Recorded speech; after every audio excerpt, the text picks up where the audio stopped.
Hola clase, vamos con un nuevo vídeo sobre el crack del 29 y la Gran Depresión de los 30. Vamos a retomar la presentación donde lo dejamos la última vez. Si no recuerdo mal, nos quedamos en el Jueves Negro. Recordad que el Jueves Negro es muy importante porque es una fecha clave, ya que el 24 de octubre de 1929, ese jueves, las acciones en bolsa de Wall Street empezaron a bajar y no se recuperaron prácticamente hasta 1933. Una pequeña recuperación entre el viernes y el lunes, pero al martes siguiente volvió a caer la bolsa. Básicamente el problema era que había muchas acciones en venta y nadie quería comprar. Esto puso nervioso sobre todo a los accionistas que debían dinero a los bancos, habían comprado las acciones con préstamos y tenían que devolverlos. Eso hizo que quisieran vender a toda costa y al no haber compradores, las acciones bajaron y bajaron de precio. Esto va a generar una crisis económica cuyas características vamos a ver en el día de hoy. Bueno, vamos a ir pasando la presentación a ver si aparece algo así que sea dudoso y lo explicamos. El 24 de octubre se venden las acciones, no hay gente que las compre, el nerviosismo de los accionistas, lo veis en el segundo guión. La pequeña recuperación del viernes y lunes, pero la cosa se repite el martes y no tiene ya recuperación posible. Esto dio lugar a la Gran Depresión. Aquí nos anuncian la reacción en cadena que hundió la economía, cómo se llama esto Gran Depresión y las características más importantes. Vamos a pararnos aquí un poquito y vemos una por una a ver si están claras, ¿vale? Primera característica de esta Gran Depresión de los años 30 en Estados Unidos. Muchos accionistas pequeños y medianos perdieron prácticamente todos sus ahorros. Habían invertido en la bolsa con préstamos, la bolsa se hunde, no recogen beneficios, no pueden pagar a los bancos, se quedan sin dinero. Esto crea un gran problema porque eran muchos, no eran pocos. Segunda característica. Los bancos, ante la situación que se crea, reducen drásticamente los préstamos, los créditos, y esto afecta a la capacidad de consumo de la gente y a la actividad económica en general. Tercera característica, muchos de estos bancos directamente van a quebrar, porque habían prestado mucho dinero para la compra de acciones.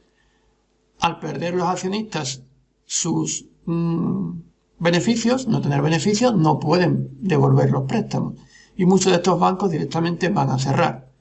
Había puesto la cifra, unos 9.000 bancos o entidades financieras, de ellas casi todas pequeñas y medianas, cierran. Otra característica, la demanda cae muchísimo, la gente no tiene dinero, esto hace que las industrias no puedan obtener beneficios y entren en crisis. Al entrar en crisis, una de las primeras soluciones es despedir a los trabajadores. Y esto provoca el aumento del paro en la economía estadounidense. Siguiente característica. Los beneficios de la actividad económica descienden fuertemente debido a que los precios habían bajado mucho para intentar colocar en el mercado los productos y esto no es posible, generando pues un descenso de precios y de beneficios. Los productos que no se venden se van acumulando en los almacenes, en stocks, y esto hace que la producción industrial no tenga sentido seguir produciendo. Así que empiezan a descender la producción, hasta un 50%. Consecuencia, no hace falta tantos trabajadores y la gente va al paro. El paro aumentó en estos años un 25%. Otra característica es que los parados de esta época no es como ahora, no tienen una protección, no hay un subsidio de desempleo. Vas al paro, te quedas sin nada y gran parte del proletariado quedó en la miseria. Última característica, esta situación de miseria de la gente de la ciudad se repite en el campo, donde el poder de compra de esta población descendió hasta un 70%. Gran parte de ellos directamente se quedaron sin tierras, con lo cual cayeron igualmente en la miseria. Y tener en cuenta que en esta época no es como ahora, que trabaja en el campo un 3% de la población de Estados Unidos. En aquella época era un 25%, con lo cual esto agrava más la situación. Bien, esa era la primera parte del del vídeo de hoy. La segunda parte es cómo la crisis de la economía estadounidense afectó al resto del mundo. ¿Cómo fue posible eso? Pues bien, en el punto 3.4 nos explican que eso fue debido fundamentalmente a dos factores. Por un lado, el comercio y por otro lado, las finanzas, los préstamos. La actividad comercial de Estados Unidos se redujo enormemente con el exterior. Se utilizó una política proteccionista, se subió un 50% los aranceles y entonces la compra de productos extranjeros bajó muchísimo.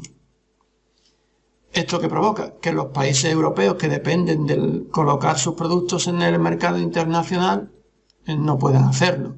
Igualmente pasa con los países no europeos. La otra gran potencia económica de esta época, que es el Reino Unido, va a adoptar una actitud muy similar, una política económica proteccionista, lo cual dificulta mucho el comercio internacional.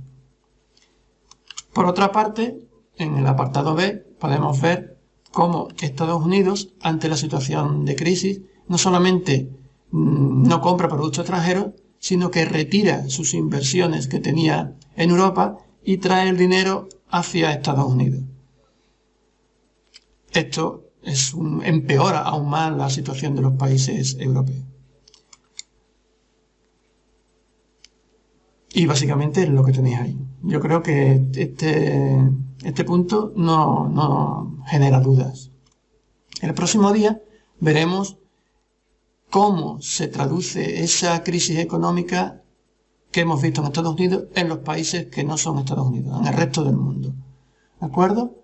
Bueno, espero que este vídeo os sirva para aclarar el contenido que habéis copiado en vuestros apuntes y nos vemos en el próximo vídeo.